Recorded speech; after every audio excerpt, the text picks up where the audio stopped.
Handa raw si dating Pangulong Duterte na humarap sa investigasyon ng International Criminal Court o ICC. Hamon pa ni Duterte sa ICC, bilisan na at pumunta sa Pilipinas sa lalong madaling panahon. Ang mga pahayag na yan ni Duterte sa Quadcom taliwa sa ilang ulit niyang pag-iit na walang jurisdiksyon ng ICC sa Pilipinas. Muli ring inako ng dating Pangulo ang mga nangyaring patayan sa giyera kontra droga ng kanyang administrasyon.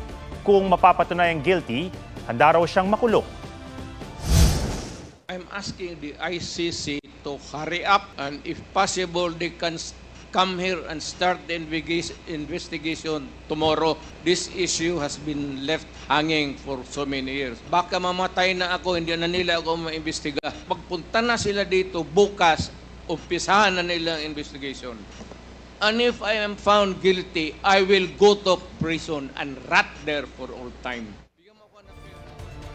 Sabi naman ni Executive Secretary Lucas Bersamin na hindi tututulan o haharangin ng gobyerno sakaling gustong sumuko si Duterte. Ayon kay Bersamin, kung i-refer ng ICC ang proseso sa Interpol at magbibigay ang Interpol ng red notice sa Pilipinas, maoobliga ang bansa na ikonsidera ito. Ibig sabihin, kakailanganing makipagtulungan ng mga otoridad ng Pilipinas sa Interpol. Matapos basayan ng statement ni Bersamin sa pagdinig, nagbago muli ng pahayag si Duterte at sinabing walang jurisdiksyon ng ICC sa Pilipinas.